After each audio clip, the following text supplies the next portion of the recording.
নবীর সঙ্গে খাদিজার বিয়েটা আসলে কেমন করে হয়েছে, এখানে সবরের কোন মেসেজটা আমরা পাই? এখানে অনেক কথা আছে, আমি আসলে অতটা জ্ঞান রাখি না, but as much as I know, যতটুকু আমি জানি আমি ট্রাই করব বলার জন্য। খাদিজার মূলত বিয়ে একটা হয় নাই, হাদিসে আসছে কোথাও 3টা, কোথাও 4টা, একটু ইখতিলাফ আছে, মতনৈক্য আছে, বাট যতটুকু আমি পেয়েছি 3 থেকে 4টা বিয়ে হয়েছে, প্রতিটা স্বামী মারা গেছে অথবা ডিভোর্স হয়েছে।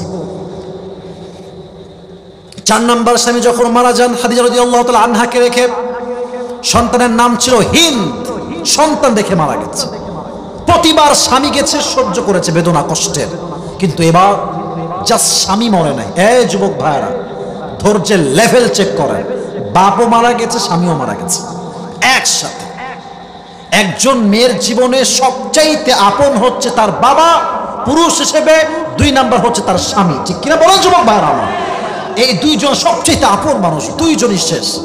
এবার আয়েশা বলছে, আল্লাহ তাকাররারা খাদিজা আন্নাহা লান তাতাযাওয়াজা মাররাতান উখরা, আল্লাহ আমি এই বিয়ে শেষ, আমি আর জীবনে কখনো বিয়েই করব না আনটিল তুমি আমাকে জীবন সঙ্গী না দাও, এর আগ পর্যন্ত আমি সিঙ্গেল।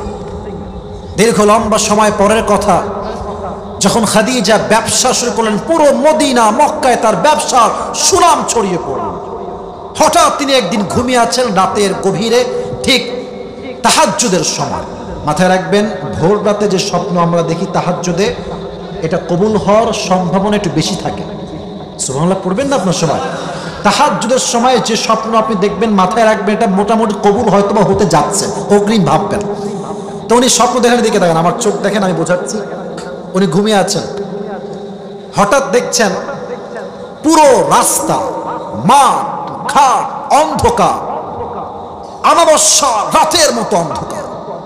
কিন্তু হঠাৎ তিনি আকাশে দেখলেন যে আকাশে একটা চাঁদ আছে, আর যখন তিনি চাঁদের দিকে তাকালেন, চোখ তুলে চাঁদ আকাশ থেকে ভেঙে ভেঙে জমিনে নেমে আসছে খাদিজার বুকের দিকে। আর পুরো অমাবস্যার রাত চাঁদের সেই আলোতে, পুরো অমাবস্যার রাতটা চাঁদের আলোতে পুরোটাই আলোকিত হয়ে গেছে। সুবহানাল্লাহ। কোথায়? খাদিজা ভাবলেন যেটা আমি কি স্বপ্ন দেখলাম, ঠাস করে ঘুম ভেঙে গেছে, কি দেখলাম স্বপ্নের ভেতরে। এবার তার চাচা ওয়ারাকা বিন নাফেল আসছে, চাচা যান, আমি তো স্বপ্ন দেখলাম চাঁদ আমার দেহের উপরে ভেঙে ভেঙে পড়ছে, আর চাঁদের আলোতে পুরো দুনিয়াটা আলোকিত হয়ে গেছে, এর ব্যাখ্যা কি আমাকে বলেন। এবার তিনি তার ব্যাখ্যার জন্য তাওরাত খুললেন, ইনজিল খুললেন, দেখলেন ব্যাখ্যা কি হবে। বলছে খাদিজা, মাশাআল্লাহ মাশাআল্লাহ, গুড নিউজ, সুসংবাদ তোমার জন্য। কি সংবাদ? তাওরাত এবং ইনজিল পড়ে আমি বুঝতে পেরেছি শেষ নবীকে আল্লাহ তাআলা তোমার স্বামী হিসেবে কবুল করতে চলেছে। ওয়েট অ্যান্ড সি, থামো একটু, দেখতে পাবো সামনের দিকে। আচ্ছা, একজন বিধবা নারী, সে যদি জানতে পারে যে শেষ নবী আমার স্বামী হবে, তার কি আর ঘুম আসার কথা? তার কি ঘুম আসার কথা যুবকরা? বলো বলো বলো। তার আর ঘুম নাই, সারাদিন চিন্তা, কবে আসবে আমার সেই স্বপ্নের পুরুষ আমার জীবনে, যার জন্য আমি অপেক্ষায় আছি দীর্ঘ সময় ধরে। একদিনের কথা, একজন দাসী এসে বলছে, ইয়া খাদিজা, মদিনাতে একজন যুবক এসেছে, যে যুবকটা অত্যন্ত ট্রাস্টওয়ার্দি, বিশ্বাসযোগ্য যুবক, যার ব্যবসায় হাত দিয়েছে তার ব্যবসা আলোকিত হয়ে গেছে। বলছে তাই নাকি? যাও তাকে ডেকে নিয়ে আসো আমার কাছে, তার সঙ্গে আমি ব্যবসা করব। এদিকে তাকান, এটা হচ্ছে খাদিজার ঘর, এটা হচ্ছে গেট। হাদিসগুলো বলতে গেলে মনের ভিতরে একটা আনন্দ কাজ করে। নবী যখন খাদিজার বাসায় মেহমান হিসেবে আগমন করেছে, নবীর চেহারা এতটা নূর ছিল, খাদিজার পুরো ঘরটা নবীজির চেহারার নূরে আলোকিত হয়ে গেছে। সুবহানাল্লাহ পড়বেন না আপনারা? খাদিজা বলছে, এই তো মাশাআল্লাহ, এটাই মনে হয় শেষ নবী, এটাই মনে হয় আমার সেই স্বামী যাকে আমি আমার স্বপ্নে দেখেছি। এবার তিনি তাওরাত খুললেন, ইনজিল খুললেন, শেষ নবীর চেহারা কেমন হবে পড়বার জন্য পড়লেন। শেষ নবীর চেহারা হবে একদম উজ্জ্বল ফর্সা, কালো না, শ্যামবর্ণও না।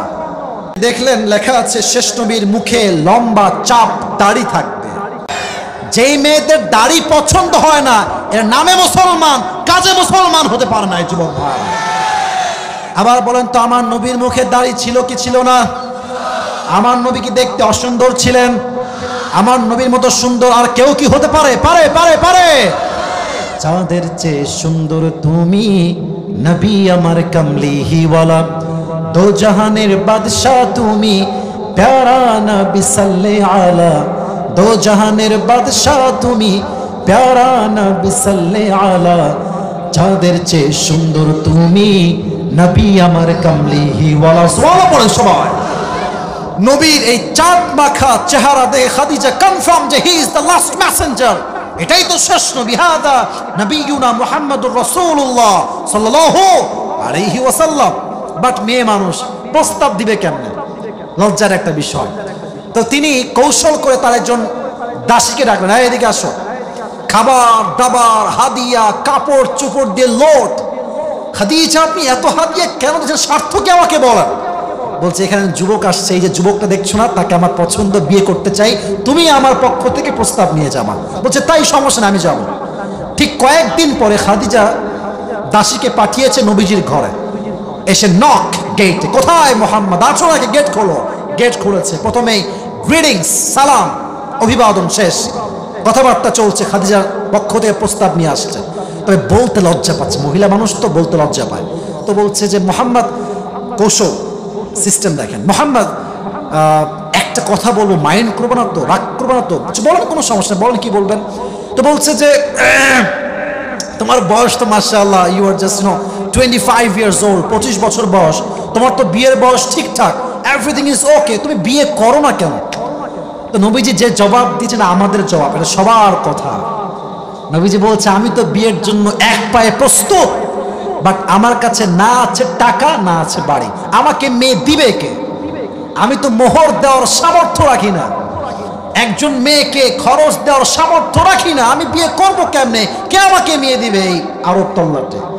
এবার সে সুযোগ বুঝে কোপ মারছে, বলছে টেনশন নাই তো, আমার কাছে এমন একজন, এদিকে তাকান, আমার হাত আঙ্গুল দেখেন, আমি হিসাব দিচ্ছি, আমার কাছে এমন একজন মেয়ে আছে যাকে বিয়ে করলে, এদিকে দেখো, একদম এদিকে, মোবাইল বন্ধ রাখো, আমার কাছে এমন একজন মেয়ে আছে যাকে বিয়ে করলে তোমার কোনো মোহর দেওয়া লাগবে না, আমার কাছে এমন একজন মেয়ে আছে যাকে বিয়ে করলে তোমার কোনো থাকার জন্য বাসা দেওয়া লাগবে না, আমার কাছে এমন একজন মেয়ে আছে যাকে বিয়ে করলে তোমার কোনো কাপড় চোপড় দেওয়া লাগবে না, আমার কাছে এমন একজন মেয়ে আছে যাকে বিয়ে করলে খাবার কোনো কিছু দেওয়া লাগবে না, সর্বশেষ লাস্টলি অ্যান্ড ফাইনালি আমার কাছে এমন একজন মেয়ে আছে যাকে তোমার কিছু তো দেওয়া লাগবে না, লাগবেই না, বরং তোমার যা লাগবে ব্যবসার জন্য, তোমার প্রত্যেকটা পুঁজি সেই মেয়ে তোমাকে নিজেই দিবে। সুবহানাল্লাহ, কোথায় পাবে তোমার ভাইয়ের আমার? বলছে এই যুগে এইরকম মেয়ে, এটা কি আদৌ সম্ভব পাওয়া? বলছে অবশ্যই। বলেন মাসমুহা, সেই মহিলার নাম কি, মেয়েটার নাম কি? বলছে ইসমুহা খাদিজা, তার নাম হচ্ছে খাদিজা। অবাক করার বিষয় হচ্ছে নবীজি আগাগোড়ায় খাদিজাকে পছন্দ করতেন বিয়ের জন্য, বাট তিনি কোথাকার কোন ধনীর ঘরের দুলাল, আর তিনি সামান্য মধ্যবিত্ত পরিবারের সন্তান, প্রস্তাব দিবে কেমনে? আল্লাহ বলছেন পেয়ারা হাবিব, কোনো টেনশন নাই, আপনার পছন্দ আর দেওয়ার দায়িত্ব আমি আল্লাহ তাআলার। সুবহানাল্লাহ পড়েন সবাই। এবার বললেন যে ঠিক আছে, আপনি তো প্রস্তাব দিয়েছেন, ঠিক আছে, এই যে যুবক যারা আছো একটু দিকে তাকাও, কোনো একজন মেয়ে প্রস্তাব দিলে একদম আমি এখনই বিয়ে করবো, না না, এটা সিস্টেম না। নবীজির সিস্টেম দেখেন, বলছে ঠিক আছে, আমি আমার চাচাকে নিয়ে আপনার বাসায় আসবো। চাচার নাম কি? মুরব্বীরাও বলেন চাচার নাম কি, বলেন বলেন। আবু তালেব। চাচাকে নিয়ে আসছে, বিয়ের ডেট তারিখ ফাইনাল, প্রেসাইজলি শর্টকাটে বলছি, বিয়ের ডেট তারিখ ফাইনাল। মাশাআল্লাহ, বিয়েও হয়ে গেল। বিয়ের জন্য মোহর লাগবে, কি দেওয়া যায়? মোহর 20টা উট দিয়েছে মোহর খাদিজাকে। এখন বিয়ের সময় যে মেহমানরা আসছে, ওলিমা লাগে না? খাওয়াইতে হয় না? কথা কন, খাওয়াইতে হয় না যুবক ভাইরা? কি খাওয়াবে? খাদিজা বলছে আমার যে 20টা উট মোহর দেওয়া হয়েছে, এই 20টা উটকে আমার বিয়ের ওলিমা হিসেবে এখনই তোমরা জবাই করে ফেলো।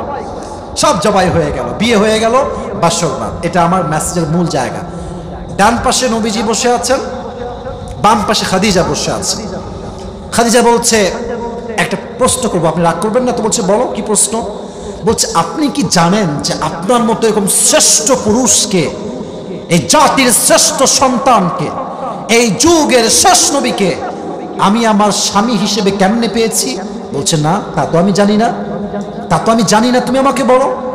বলছে আমার প্রথম স্বামী মারা গেছে, দ্বিতীয় স্বামী মারা গেছে, তৃতীয় স্বামী মারা গেছে, চতুর্থ স্বামী সন্তান রেখে মারা গেছে, বাবাও মারা গেছে, but I was still patient. আমি ধৈর্যশীল ছিলাম, ধৈর্যর থেকে আমি কখনো এক চুল এক কদম ডান বাম করি নাই।